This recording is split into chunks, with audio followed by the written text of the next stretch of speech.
Action. Okay. Magnetism.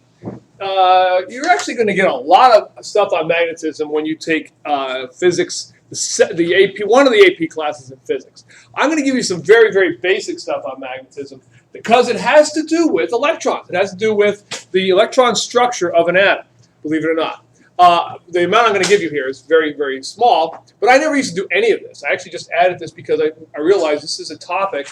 As I was started to teach last year AP Chem, this is actually a topic. These two words kept showing up, and honestly, I never thought this was covered, but it is.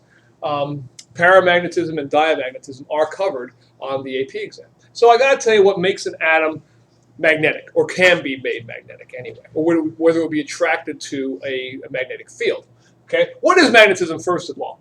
Well, it's basically generated by, you know what a magnet does. You know, it has a positive and a negative pole. It has, and it's basically generated by rotating electric charges.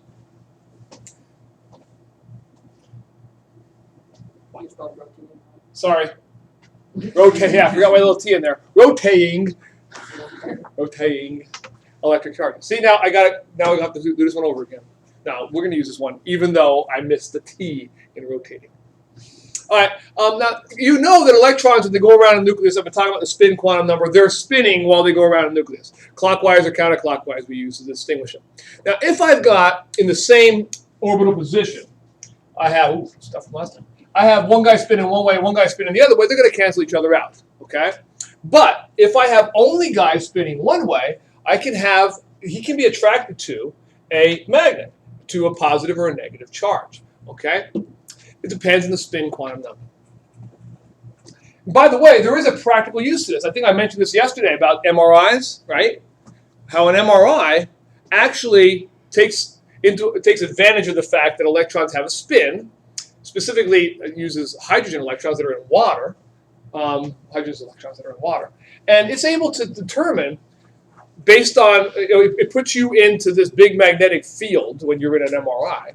And it has all your electrons basically spinning the same way. And then it fires radio frequencies at you and it basically sees how it reacts to that. And the computer can interpret that data and then show a picture of what each of those different compounds is. And so you get basically a picture of your brain or your ACL or whatever they're taking an MRI of. Okay? Well, I'm not going to go into that because the theory behind all of that is kind of complicated. Maybe Mr. Schrader will when you do EM physics. The thing about E&M physics, electromagnetism, okay, there's 3 AP classes, 3 AP tests for physics. There's Physics 1, which how many of you are in Physics 1 AP, right? You'll be taking that at the end of this year. There's Mechanics AP, and there's EM AP. And I think that's a good way to do it because, you know, there's a lot of material there. The sad part is, those of you who are going to take AP Chem next year, after the honors here, we have one test, and it covers everything in chemistry. And I think that makes it much harder because there's so much information. I wish they would have separate AP tests for that, but they don't. All right, so let's talk about the two possibilities here. I could have things that are paramagnetic or diamagnetic. What does that mean? Well, it's really, really easy. All right, the actual theory behind magnetism is not. When you get to E&M, it's an entire class. But what I'm going to tell you is very simple. Paramagnetic just means you have unpaired electrons. If you've got unpaired electrons in your structure, then you are going to have a possibility of being attracted to a magnetic field. You will be attracted to a magnetic field. Because those electrons aren't canceling each other out. I don't have two in one opposite directions. I have some that can be lined up going the same way, spinning the same way. If they're diamagnetic, they do have, there are no unpaired electrons. They're all paired up. And we've been drawing these for a while now, so we know what paired and unpaired electrons look like. The question is, can we determine that from the periodic table, from the notation, from whatever? And I want to go over several examples just to show you how you can tell whether they're going to be para or diamagnetic.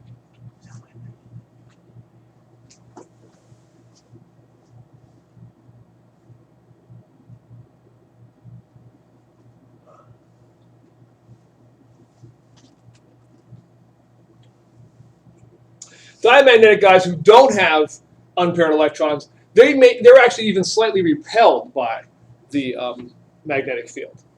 They certainly are not attracted to it. All right, so how can I tell? On a test, guaranteed question, going to say, probably in a multiple choice format, going to say something like this. Classify the following as para or diamagnetic. You don't have to draw this. I'm just going to refer to that while I'm doing it. Classify the elements below as para or diamagnetic. And then I'll list some, and you'll have to do this for the test. Now, you can tell this a couple of ways, and I'll show you several ways you could probably tell if they're going to have unpaired electrons or not. Okay? Say I take calcium. What would you say for calcium?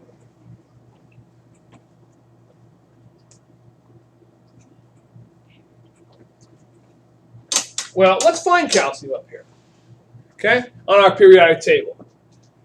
If you look at your periodic table, you can see where he is. He's the fourth row down, second one over, right? So he's 1, 2, 3, fourth row down, second one over.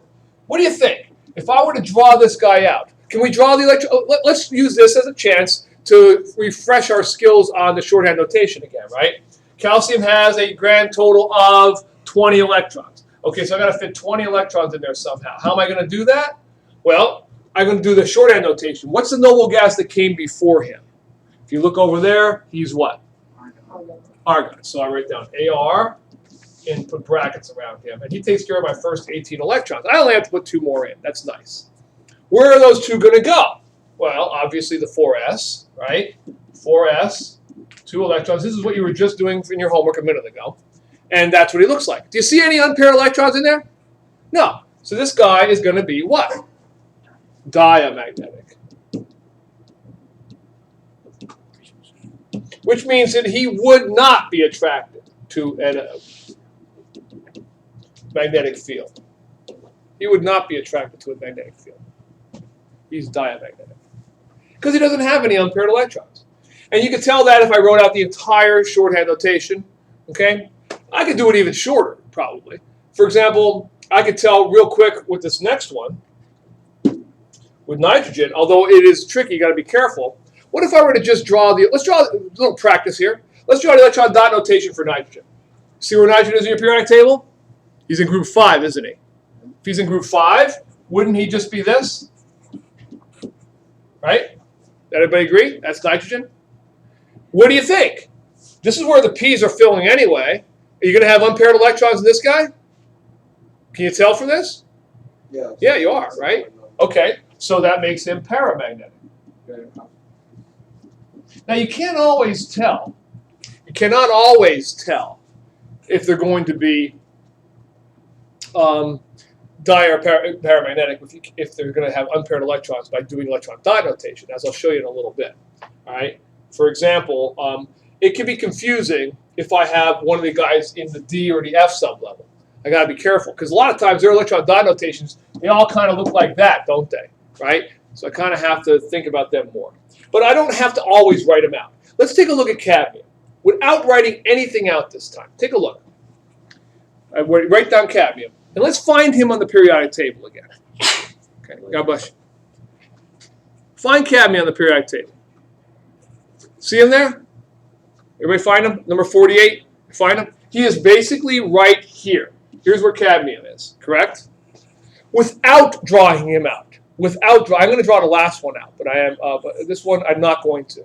Can you tell me, do you think cadmium has any unpaired electrons? No. No, because the entire D sublevel is completely filled. Now, we all know the stuff that came before him is filled as well, right? Since he's got he's got the last guy in that block, he's not going to have any unpaired, so he's going to be diamagnetic. You can also just count and say, like, he has a 4 and that's 1, 2, 3, 4. Yeah, yeah, that's what I'm going to do my last one. My last one is a very typical magnetic compound, or element, I mean. What? So is the last one in each square always dia? Well, pretty much, yeah, you would say. Now, actually, yeah, that's basically true. And by the way, the last one in this one here, right, because they're going to be full, right? They're going to be full. Okay. The last one I want to show you here is a very typically magnetic metal, iron. Remember we used iron filings, iron shavings in our lab we were separating out for a mixture, and we used a magnet underneath it, remember, and it made a, okay. Well, iron is notoriously magnetic. Can you figure out why? Well, let's take a look. I actually want to draw iron out. Let's draw the shorthand notation for iron. He is number 26. Who would you choose for another little summary here of shorthand notation? Who would you choose for your noble gas? Argon. Argon again. Okay, I'm just going to do them up here so you can see it better, but argon has 18 electrons. What fills after argon? Argon filled the 3p, so next comes the 4s. 4s fills next. He has 2 electrons and 20. But I need 6 more, and they're going to go after the 4s fills. 3d. You can know that from the diagonal rule, or just by looking up there on my little diagram here. He has 6 of these in there. 1, 2, 3, 4, 5, 6. Now, you see why you would predict even that iron would have very magnetic properties? He has all these unpaired electrons. Matter of fact, one of the things they use in the MRIs, they use as a contrast agent, is gadolinium, which is right about here. How many unpaired electrons is gadolinium going to have? A ton, right? Okay, so they use that actually in MRI contrast. You might have that injected, or you might eat it or swallow it or whatever into you if you're doing a particular study. All right, so you all can answer those though, right? What would iron be? He would be para, right? Make sure you write down paramagnetic, okay, after that one. All right. Okay. Couple more things to talk about. By the way, I'm going to be done with everything at the end of this period today. As a matter of fact, tomorrow you're going to only take an AP. I'm going to give you an AP practice exam, which is going to concentrate on this stuff. I don't do this very often. You are not technically an AP yet. You're only in the honors class. I know a lot of you will take it. I mean, I got 40 this year. Probably a lot of you will be taking it next year or the year after. But I want you to get used to how they word questions, because the way I word them is not the way they word them. I'm trying to word them more like them. The fact is I don't agree with the way they word some of these, but you have to be exposed to them, so I'm going to give them to you, at least in AP Chem. We get them on a regular basis, but for you guys, every now and then I'm going to throw some at you. So tomorrow, that's what you're going to do. The whole period is going to be about this, how hard they word these questions, and I want you to struggle with it. You can use your notes, anything we've done so far, but you're going to have to do them on your own, not together. All right, there are a couple of exceptions to the diagonal rule. That should not surprise us. The diagonal rule, after all, here, before we come to that, the diagonal rule, after all, is just a trick, right? It's just a trick to be able to remember the order in which these guys fill. In fact, in reality, the difference between the 4s and the 3d is so small. In a lot of cases, the 5s and the 4d is very, very small. So that electrons sometimes don't go where we want them to go in the right order. It doesn't happen very often, but a couple of times it does. And I wanted to show you why and which ones do it. Okay? Sometimes an atom is just more stable when the electrons don't fill the way you want them to, when things don't go the way you want them to, using the diagonal rule.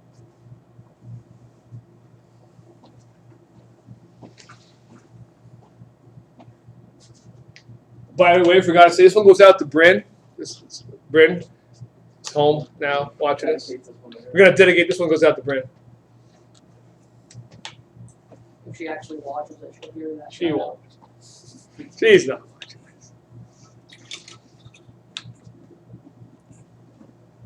Who was dressed up as Romeo today, or Juliet, or one of the two. The what? The Queen of Hearts from Alice. Queen of Hearts? Looks like Romeo. Anyway. Whatever. Okay. So why does this happen? Well, it turns out because the electron orbital shapes are and the energy levels kind of overlap. You really have cases where the electrons can kind of go almost anywhere. They're so similar. And they end up going, we know from experience, from being able to measure it, they go in places we don't want them to go. It wasn't the way we predicted according to the diagonal rule. Okay? It's usually due to the fact that filled things, filled sublevels, and half-filled sublevels are inherently more stable than just having an uneven number of electrons in there. Just a random number of electrons. If they're filled or half-filled, they tend to be a little bit more stable. Don't ask why. I don't know. I'm not lying to you. But they are. We've already heard this before. We've heard in the octet rule that atoms want to have a filled outer shell. Okay? Well, it's also true about sublevels. They want to be filled. They're more stable that way.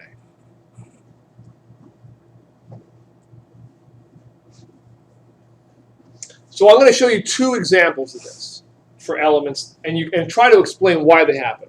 Fact is, the AP exam says now they're not going to make you memorize these examples, these exceptions, but they do expect that you would still be able to explain them. So that's why I want to go over them anyway. Okay, let's take a look at. Get all that out of the way. These are my examples. I'm going to use copper as my first example, and I want to be able to refer to these as I do it. Okay.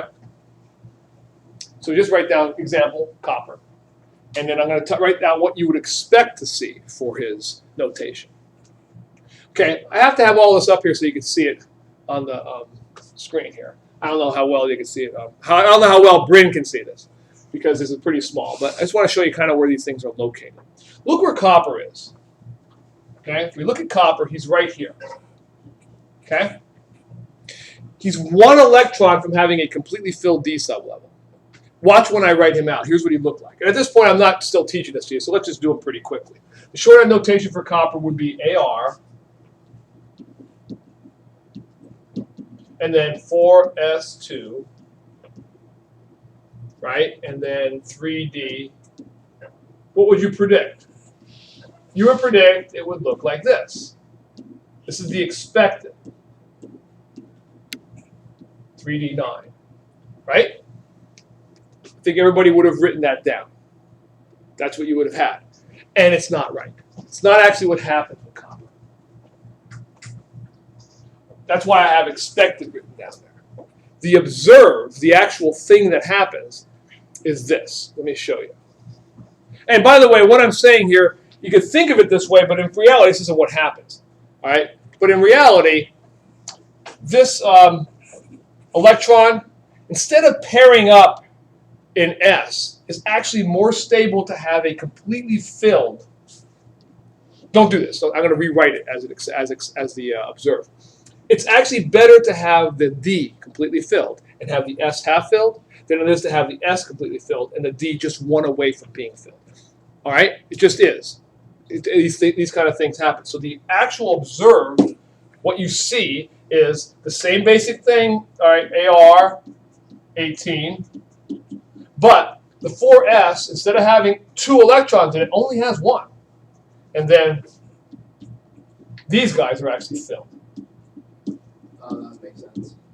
Because that, filling him up, actually makes the atom happier for whatever reason. So he only has 1 in the S, and the 3D has 10. Okay? I bet you can predict for me what's going to happen in my next example. And I'm going to do him in a second.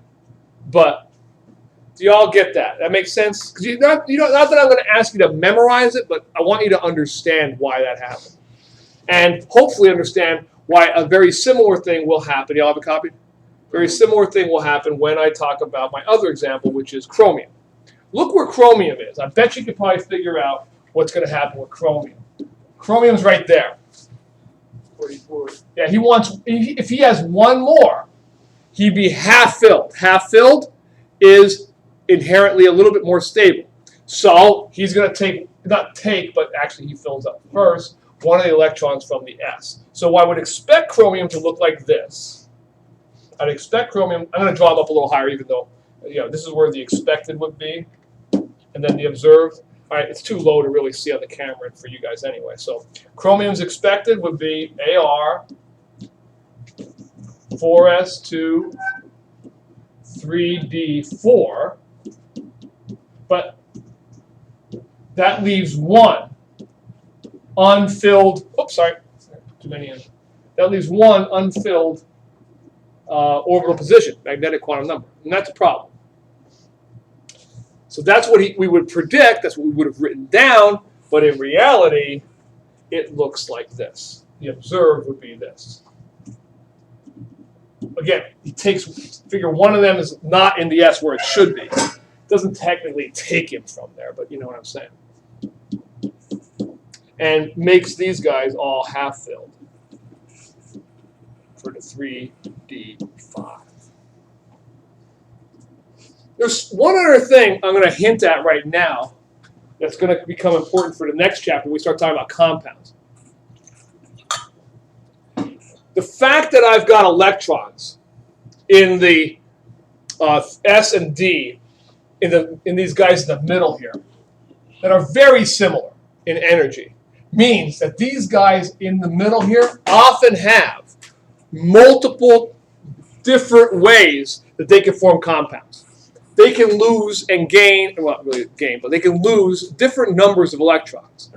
All right, because there's such a similar energy between the electrons that are here, and he's going to want to pair some up and lose some and drop to a get more stable. He can actually have, we're going to find that some of these guys, we're going to talk about ions where they lose electrons or gain electrons. Chromium has a lot of different numbers of electrons he can gain or lose.